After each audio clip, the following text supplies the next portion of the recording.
planning on having mod support and allowing the mod community to make their own content? We can. I mean, it's not out of the question. The backend can support, it can support new maps as easy as dropping them in. It can support can support different game types. I mean, at that point it becomes kind of web code and different things like that, and how we present that information. But the fundamental game structure hasn't changed much from Quake 3. So initially, that's not the way it's going to work. But hopefully, as the game becomes popular, as people want new content, again, coming back to the web is a place of user-generated content, and the Quake and id have always enabled a lot of user-generated content. So Quake 3 isn't going away. So if people still want to develop mods, Quake 3 is still a totally great platform, we've developed QuakeLive in a way that I think we can, if that's the way we want to take it once it takes off, we can add that type of stuff. The thing is, though, with the game being free, the way we make money to even power everything is all ad supported. In-game ad supported. So that requires the maps to be designed with in-game ad placements, and we've been very, very careful about how we do that, and we are not just going through and slapping an ad on a wall, right. Throwing up a couple polygons and placing the ad up there. If you've seen some of the matches already, you see like giant truss that's been assembled, and like scoreboard style ad displays and geometries modified so that it really looks like it was intended to be there. Yeah. We can't have a system that basically has no add in user generated content, or user generated content is supported from an ad perspective in a different way. There's lots of different opportunities there and options, and one of the hurdles, and it's always solvable, but right now we handle all the distribution of the content.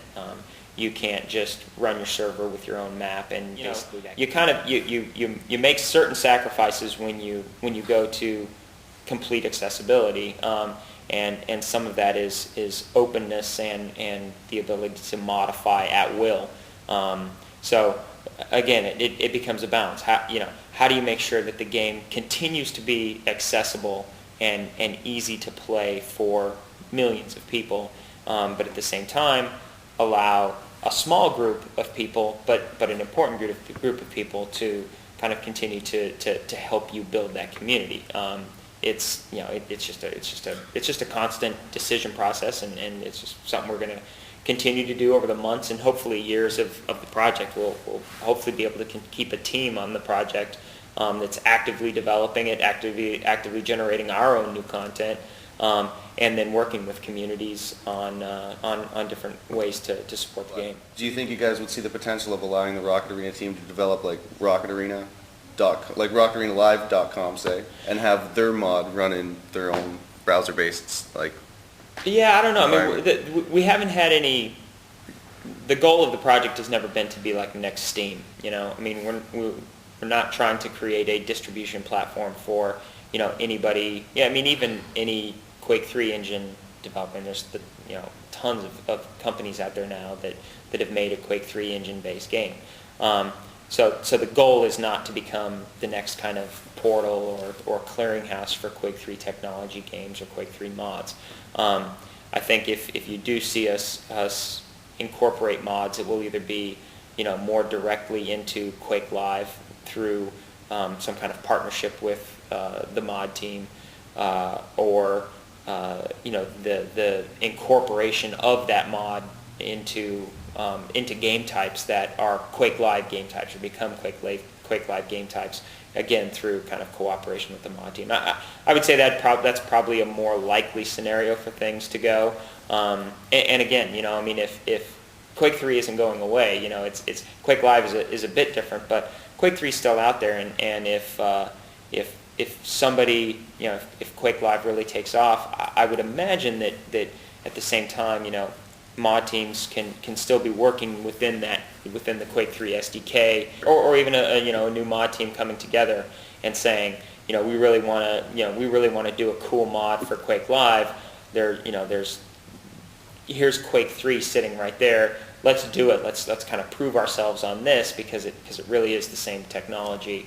Let's prove ourselves on this, kind of get people excited about it, and then then maybe it gets worked into QuakeLive, or like I said, there's all different types of possibilities of bringing that that type of content in.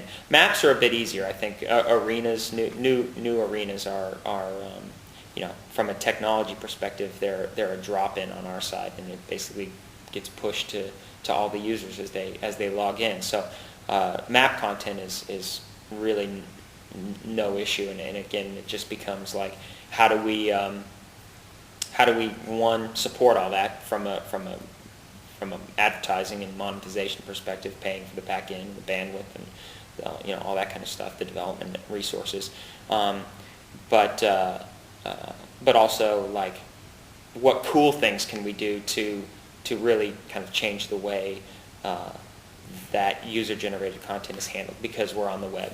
We can apply different apply more of a web mindset to how that content is viewed by people. Whether it's popularity or voting or all kinds of different things that that people really dig in social apps and all that kind of stuff. That we can apply that same type of mindset if things are popular enough and there's enough people playing to support it. There's lots of different possibilities there.